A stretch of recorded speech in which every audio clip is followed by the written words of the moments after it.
Hello everyone, welcome to colourful Kannada. So July 10 ತುಂಬಾ ಜನ ನನಗೆ ಇಲ್ಲಿ ಕೇಳ್ತಾ ಇದ್ರಿ, ಇವತ್ತು ಸುಪ್ರೀಂ ಕೋರ್ಟ್ ನಲ್ಲಿ ನೀಟ್ ಪೇಪರ್ ಬಗ್ಗೆ ಹಿಯರಿಂಗ್ ಇತ್ತಲ್ವಾ, ಏನಾಯ್ತು, ಅಪ್ಡೇಟ್ಸ್ ಏನಾದ್ರು ಬಂತಾ ಅಂತ. ಸೊ ಅದ್ರ ಬಗ್ಗೆನೇ ಕವರ್ ಮಾಡೋಣ ಅಂತ ಒಂದು ವಿಡಿಯೋನ ಮಾಡ್ತಾ ಇದ್ದೀನಿ. ಆದಷ್ಟು ಮೇಜರ್ ಚೇಂಜಸ್ ಅಂತ ಇವತ್ತೇನೂ ಆಗಿಲ್ಲ. ಏನೇನಾಯ್ತು ಅನ್ನೋದ್ರ ಬಗ್ಗೆ ತಿಳಿಸ್ಕೊಡ್ತೀನಿ. ಅದಕ್ಕಿಂತ ಮುಂಚೆ ಚಾನಲ್ಗೆ ಹೊಸಬರಾಗಿದ್ರೆ ಸಬ್ಸ್ಕ್ರೈಬ್ ಮಾಡ್ಕೊಳ್ಳಿ, ಪಕ್ಕದಲ್ಲಿರುವಂತ ಬೆಲ್ ಐಕನ್ ಕ್ಲಿಕ್ ಮಾಡಿ, ಮರಿದೇನೆ ಆಲ್ ಆಪ್ಷನ್ ಸೆಲೆಕ್ಟ್ ಮಾಡ್ಕೊಳ್ಳಿ. ಅಂಡ್ ವಿಡಿಯೋನ ಆದಷ್ಟು ಲೈಕ್ ಮಾಡಿ. ನಿಮ್ಮ ಸಪೋರ್ಟ್ ಖಂಡಿತ ಬೇಕು. ರೆಗ್ಯುಲರ್ ಆಗಿ ವಿಡಿಯೋಸ್ ಮಾಡ್ತಾ ಇರ್ತೀನಿ, ಬಟ್ ನಿಮ್ಮ ಸಪೋರ್ಟ್ ಅಷ್ಟು ಸಿಗ್ತಾ ಇಲ್ಲ.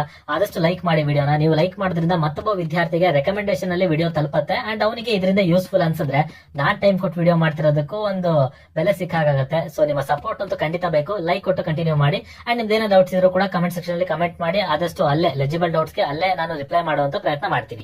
ಓಕೆ, ಸ್ಟಾರ್ಟ್ ಮಾಡಿದ್ರೆ ನೀವಿಲ್ಲಿ ಸ್ಟ್ರೈಟ್ ಅವೇ ನೋಡ್ತಾ ಇರಬಹುದು ಸ್ಕ್ರೀನ್ ಮೇಲೆ, NEET UG paper leak case, Supreme Court adjourns the case to July 18. ಅಂದ್ರೆ ಈ ಕೇಸ್ ನ ಹಿಯರಿಂಗ್ ನ ಮುಂದೂಡಲ್ಪಟ್ಟಿದೆ. ಅಂದ್ರೆ ಜುಲೈ 18ಕ್ಕೆ ಇದನ್ನ ಮುಂದಕ್ಕೆ ಹಾಕಿದ್ದಾರೆ.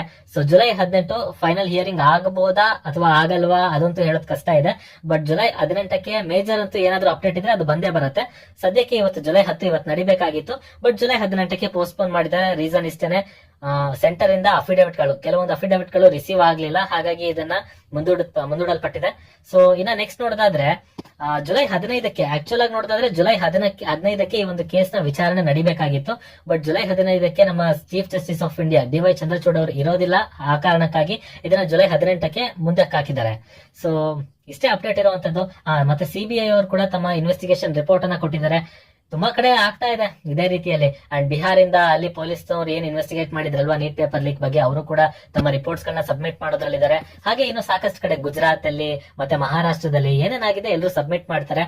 ನೀವು ವಿದ್ಯಾರ್ಥಿಗಳು ಜಾಸ್ತಿ ಒಂದು ಅಪ್ಡೇಟ್ ಗಳ ಕಡೆನೆ ಗಮನ ಕೊಟ್ಟುಬಿಟ್ಟು ಟೈಮ್ ವೇಸ್ಟ್ ಮಾಡೋದಕ್ಕೆ ಹೋಗ್ಬೇಡಿ. ನಿಮಗೆ ನಿಜವಾಗ್ಲೂ ನೀಟ್ ಮೇಲೆ ಅಷ್ಟೊಂದು ಆಸಕ್ತಿ ಇದೆ, ನಾನು MBBS ಮಾಡ್ಲೇಬೇಕು ಅಂತಿದ್ರೆ ದೆನ್ ಪ್ರಿಪೇರ್ ಅಷ್ಟೇನೆ, ಏನು ಮಾಡೋದಕ್ಕಾಗೋದಿಲ್ಲ. ಈಗ ಆಲ್ರೆಡಿ ಎಕ್ಸಾಮ್ ಆಗೋಗಿದೆ.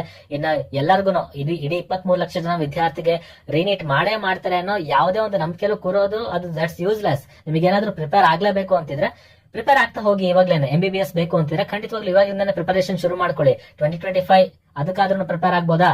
ಆಮೇಲೆ ಏನಾದ್ರು ಜುಲೈ 18ಕ್ಕೆ ಬೈ ಚಾನ್ಸ್ ಏನಾದ್ರು ರೀನೀಟ್ ಕಂಡಕ್ಟ್ ಮಾಡ್ಬೇಕು ಅಂತ ಏನಾದ್ರು ಬಂತು ಅಂತ ಅಂದ್ರೆ, ಅಂಡ್ ಅದಕ್ಕೆ ನಾನು ಮುಂಚೆನೆ ಹೇಳಿದ್ದೆ ನಿಮಗೆ ರೀನೀಟ್ ಯಾವ ಕಾರಣಗಳಿಂದ ಆಗ್ಬೋದು ಅಂತ. ಒಂದು, ಸೋಷಿಯಲ್ ಮೀಡಿಯಾದಲ್ಲಿ ಏನಾದ್ರು ಪೇಪರ್ ಲೀಕ್ ಆಗಿದ್ರೆ, ಅಂದ್ರೆ ಸೋಷಿಯಲ್ ಮೀಡಿಯಾದಲ್ಲಿ ಲೀಕ್ ಆದ್ರೆ ಎಷ್ಟು ದೂರ ಹೋಗುತ್ತೋ ಅಥವಾ ಎಷ್ಟು ಜನಕ್ಕೆ ಅದು ಶೇರ್ ಆಗಿರುತ್ತೋ ಆನ್ಲೈನ್ ಅಲ್ಲಿ, ಯಾರು ಕೂಡ ಅದನ್ನ ಡಿಟೆಕ್ಟ್ ಮಾಡೋದಕ್ಕೆ ಸಾಧ್ಯನೇ ಇಲ್ಲ. ಸೊ ಈ ರೀತಿಯೆಲ್ಲ ಆದಾಗ ಮೇ ಬಿ ನಿಮಗೆ ರೀನೀಟ್ ಆಗುವಂತ ಚಾನ್ಸಸ್ ಜಾಸ್ತಿ ಆಗುತ್ತೆ. ಅದನ್ನ ಬಿಟ್ರೆ ಬೇರೆ ಯಾವ ಕಾರಣಕ್ಕೂ ಇಲ್ಲಿ ಆಗುವಂತದ್ದಿಲ್ಲ. ಸೊ ನೋಡೋಣ ಏನಾಗುತ್ತೆ ಜುಲೈ 18 ಅಂತ. ನೀವು ಮಾತ್ರ ಅಪ್ಡೇಟ್ ಗಳ ಬಗ್ಗೆ ಟೈಮ್ ವೇಸ್ಟ್ ಮಾಡ್ಕೊಳ್ಳೋದಕ್ಕೆ ಹೋಗ್ಬೇಡಿ. ಸೊ ಜುಲೈ 10 ಈಗ ತುಂಬಾ ಜನ ನೋಡ್ತಾನೆ ಇರ್ತೀನಿ, ಅಪ್ಡೇಟ್ ಇವತ್ತೇನ್ ಬಂತು, ಈಗೇನ್ ಬಂತು, ಇವ್ರೇನ್ ಹೇಳಿದ್ದಾರೆ, ಆ ಚಾನಲ್ ಅಲ್ಲಿ ಏನ್ ಹೇಳಿದ್ದಾರೆ. ನೋ, ಡೋಂಟ್, ಅದ್ರ ಬಗ್ಗೆ ನೀವು ತಲೆ ಕೆಡ್ಸ್ಕೋಬೇಡಿ ಜಾಸ್ತಿ. ಅಪ್ಡೇಟ್ ಇರೋದಿಷ್ಟೇನೆ. ಇವತ್ತೇನೋ ಕೇಸ್ ನ ವಿಚಾರಣೆ ನಡೀಲಿಲ್ಲ, ಡೈರೆಕ್ಟ್ ಜುಲೈ 18ಕ್ಕೆ ಹಾಕಿದ್ದಾರೆ. ಇನ್ನು ನಿಮ್ದೇನೇ ಇದ್ರು ಜುಲೈ 18ಕ್ಕೆ ಬರುತ್ತಲ್ವಾ, ಅವತ್ ನೀವು ನೋಡಿದ್ರೆ ಆಯ್ತು. ಈ ಗ್ಯಾಪ್ ಅಲ್ಲಿ ಏನಿದೆ ಆದಷ್ಟು ಪ್ರಿಪೇರ್ ಆಗೋದಕ್ಕೆ ಟ್ರೈ ಮಾಡಿ. ನಿಮ್ಮ ಕಾನ್ಸೆಪ್ಟ್ ಬೇಸಿಕ್ ಆಗಿ ಏನೆಲ್ಲ ಇಂಪಾರ್ಟೆಂಟ್ ಟಾಪಿಕ್ಸ್ ಇದೆಯಲ್ಲ ಅದನ್ನ ಕರೆಕ್ಟ್ ಆಗಿ ಕವರ್ ಮಾಡ್ತಾ ಹೋಗಿ, ಆಯ್ತಾ? ಸೊ ಯಾವುದೇ ಕಾರಣಕ್ಕೂ ನೀವು ಟೈಮ್ ವೇಸ್ಟ್ ಮಾಡ್ಕೊಳ್ಳೋದಕ್ಕೆ ಹೋಗ್ಬೇಡಿ. That's what I want to say. Next video ಸಿಗೋಣ.